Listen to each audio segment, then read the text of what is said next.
If you're interested in Dr. Craig Wright and want to find out more about him, there's no better place to go than RamonQuesada.com. It's a website devoted to all things Craig and Satoshi related and includes a chronological list of more than 400 of Craig Wright's publications, pictures of his academic certificates, and a huge collection of videos too. I've always wanted to find out about the person who's curating this incredible collection, and that's exactly what I'm able to do this week. So I'm looking forward to meeting the man himself, Ramon Quesada. Ramon, great to talk to you. Thank you very much for doing this interview. Thanks to you. It's a pleasure to be here. Thank you. You're listening to CoinGeek Conversations with Charles Miller.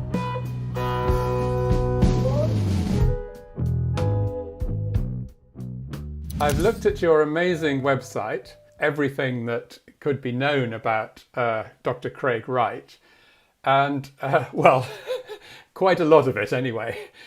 Can you just tell me how you got going with that and what the idea behind it is? It's a long history because I escaped from communist. I am Cuban, and I as a political refugee in France in 1991. Well, I immigrated from Cuba, and that was a system that I didn't like. And then I arrived first in France, then in Spain. I've been living here for more than 20 years. And there was a time when I discovered, a friend discovered me Bitcoin in 2013. I realized, well, I loved the concept at the first time.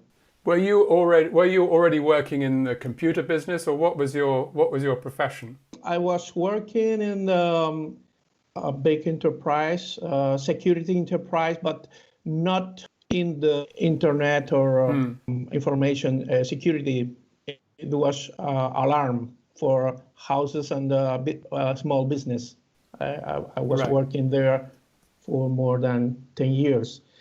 And but the point is that I was looking for something different because I came from Cuba. I didn't like that, but when I arrived here and after some years, I understand that I didn't like too much neither what I found here. So the time I discover Bitcoin, something in my mind says, well, it could be different.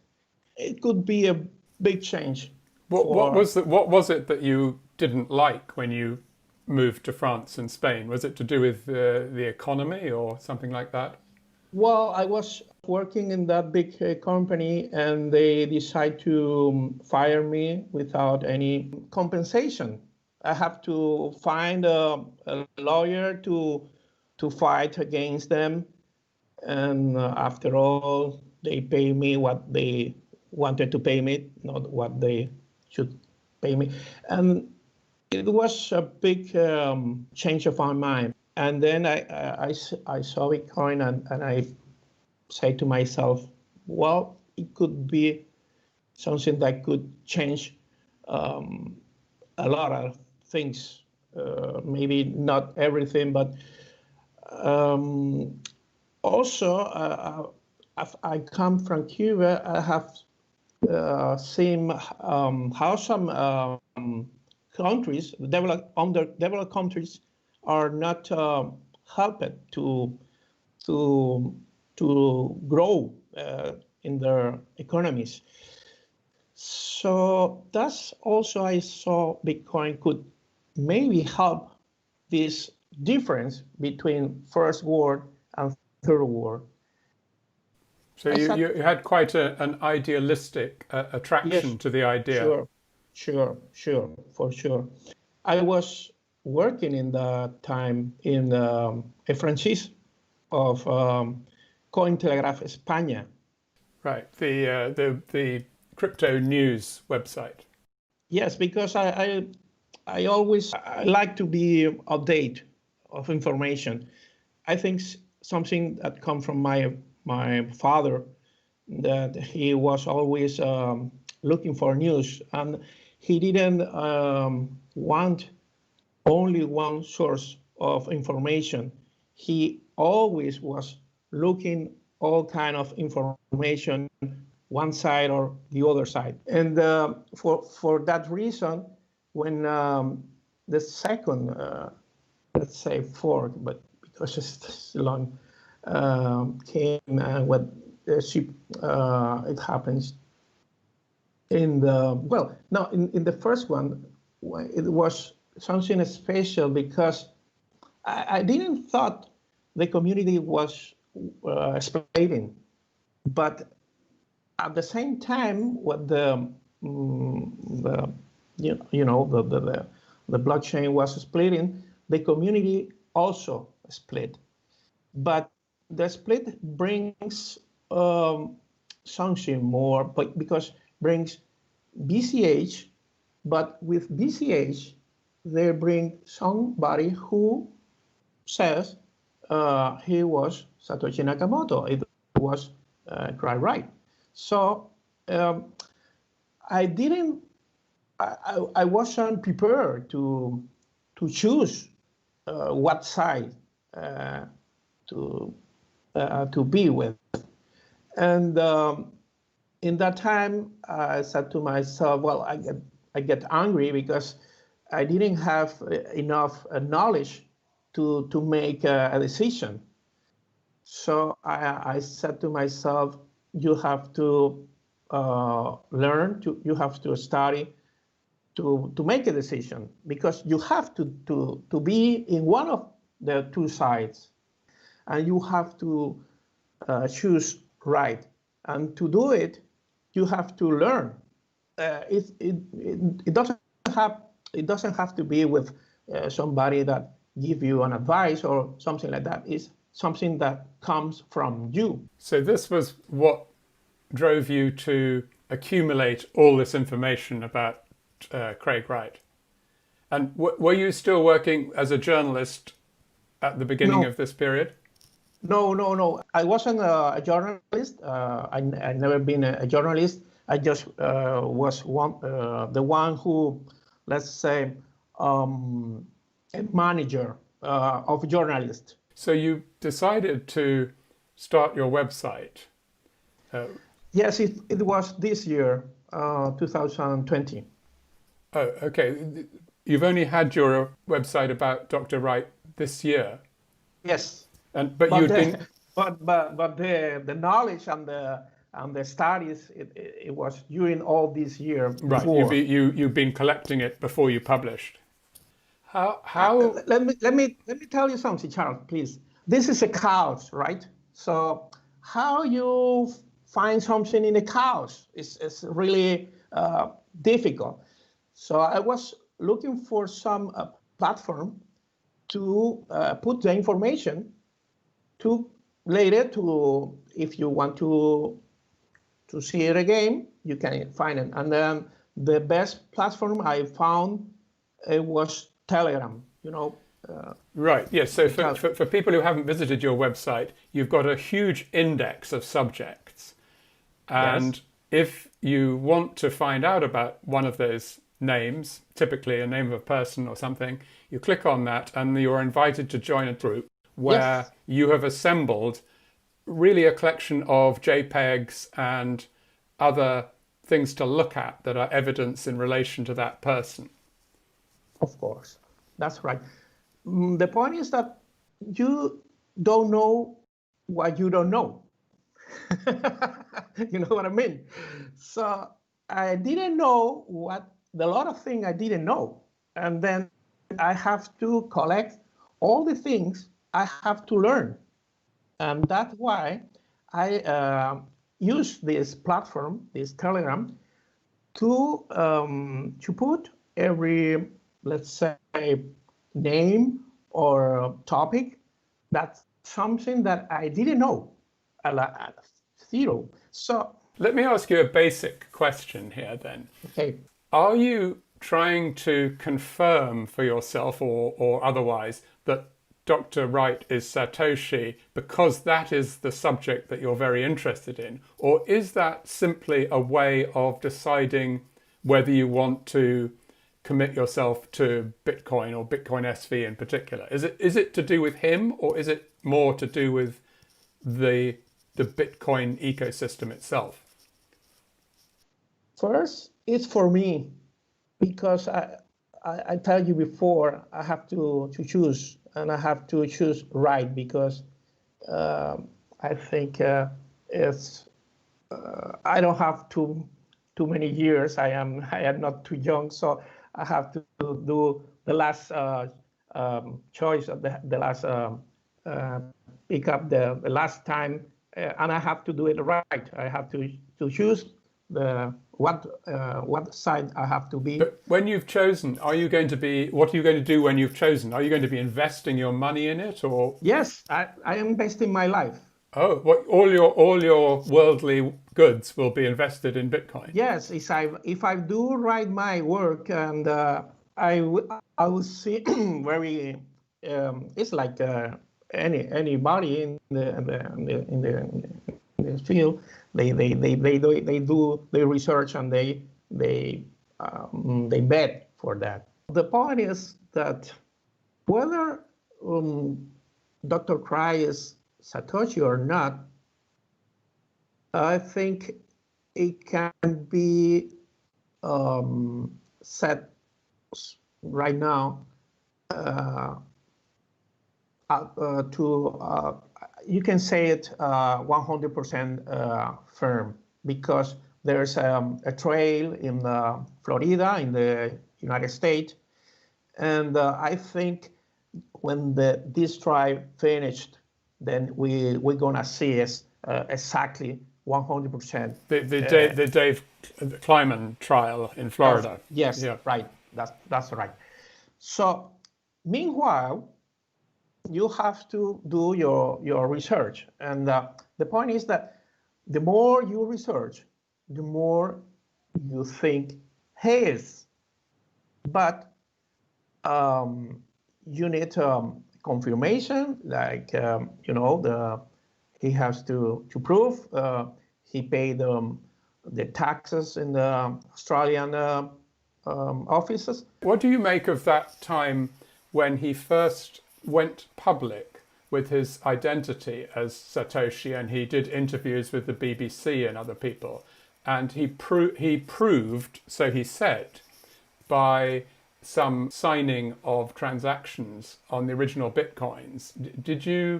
Have you looked into that in great detail? At that time, I was in the franchise, in the Cointelegraph Spain franchise, and the whole world said Craig Wright is part of the team of Satoshi Nakamoto. But Cointelegraph España didn't say that, because we didn't know if it was true or not. In fact, I've been also regarding that in the news of that time, and he didn't sign. That's why he get this name fake Tochi, because he didn't sign as mostly of the people expect to do. How do you interpret that then in relation to your overall investigation? Well, it's hard to know, but I don't think he wants to show the world exactly that. I think he prefers his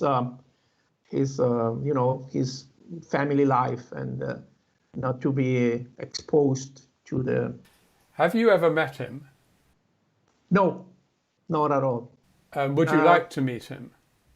Yes, sure, of course. And after all your work, what would you most like to ask him? If you had a chance to ask him something, what would be the most useful thing for you to be able to ask him? I don't know. I have a lot of things to ask him, a lot. And I know some things already, I know that there are a lot of things neither you, me, nobody are going to know, because he doesn't like to show what all he has. And he has this personality that he value very much, his private life and his private stuff. There are some things that nobody have to know. Yeah. I mean, you can be a great scientist or a great technologist without having to talk about your private life, can't you? I mean, Bill Gates doesn't talk about his family very much, you know, for instance. Doesn't have to be, it's not like people will necessarily think you're hiding something just because you don't talk about your private life. But you know, Charles, something I would like to talk to him is about his grandpa, his pop, as he called him. I think pop was the main idea of Bitcoin. Is the deepest idea of Bitcoin, because his pop was a signal in the World War II, and he learned a lot about that from his pop, about all these security things and all this, cryptographic and cryptology. Yeah. It's interesting that it goes all the way back, and there's a Japanese connection there as well, I think, isn't there? Didn't his grandfather, did he fight in Japan or something? Or yes, in the fight in Japan. But it's something is really unbelievable, because he fights against Japan, but at the same time he admired Japan. How do we know that he admired Japan? Well, because the things he talks about Japan, he has good friends in Japan too. Sorry, are you talking about Craig or his grandfather? Right. Both. I think his grandfather talked to Craig good about Japan. Well, do you think that there is some connection, therefore, in relation to Satoshi Nakamoto being a Japanese name? Everything I tell you is something that I heard from him. And I heard from him once he had someone in his family that was a Japanese, but that person was not his family, but he was working for his family. And I think that person has to do with that. Right. Well, the thing is that there is no end to the information you can collect on this subject. I mean, is this what you do? Is this your sort of main occupation, or do you work this around working a job? Yes, right now, yes. Do you consider it a job, or do you consider it a hobby? Well, it can be. It couldn't be a job if nobody paid for that. You know what I mean? Right. You do have some advertising on your website, but yes, but it gives not very much, perhaps. Just going back to where we started, I mean, your own background in Cuba. I mean, just tell me a bit more about how you think that your way of thinking about politics and about power and in relation to this, does this go right back to your own background and your own history? And yes, sure. In what way would you say? Especially my father. You know, my father was a man who loved read. He was reading all the time. He read every kind of book, every kind of literature, and he was an open mind. And is he still around? Is he? No. He passed away some years He's still ago. a big influence. Oh, sure, for sure. Not only for me, even for my friends. Yeah. And some friends tell me also that. do people, when they hear about what you're doing, do they sometimes question it and say, well, why are you so obsessed with Dr. Wright? Do people find it strange? Well, yes, at the beginning, but now they know me.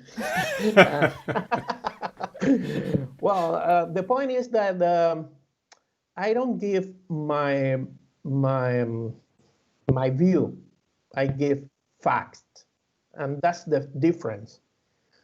Because some of the discussion you have in the social media, something like that, is because everybody has their view, but nobody give you facts. But when you get to, will you one day, when you've assembled all the facts, will you come up with a statement where you give your version of the facts so that people don't need to work through it all themselves?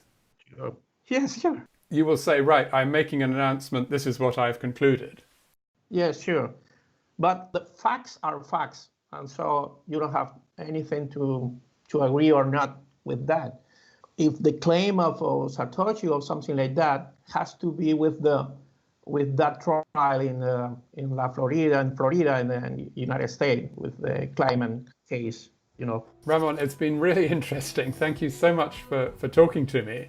Thanks to you, Charles. And it's a pleasure. I will definitely put a link to your website, if I may, on our information about the podcast, because it's a terrific source of information, and I think everyone who's interested in Craig will really appreciate all the work you've done. It will save everybody so much time.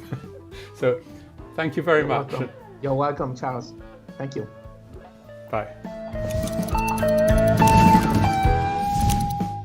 Thanks so much to Ramon Quesada. Do, of course, take a look at Ramon's website and learn more about the many sides of Dr. Craig Wright. Thanks for listening. Please join me again next week for another CoinGeek conversation. Until then, from me, Charles Miller, goodbye for now.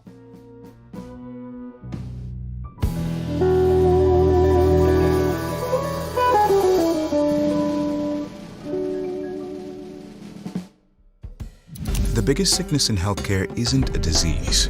It's not a bacteria or a virus. It's the silence. See, the data we need to combat diseases, to stop suffering, it's not waiting to be uncovered. It's stuck behind closed doors in stubborn silos. The healthcare industry has the data to improve our lives in untold ways, but no one communicates. And in that silence, countless lives are lost.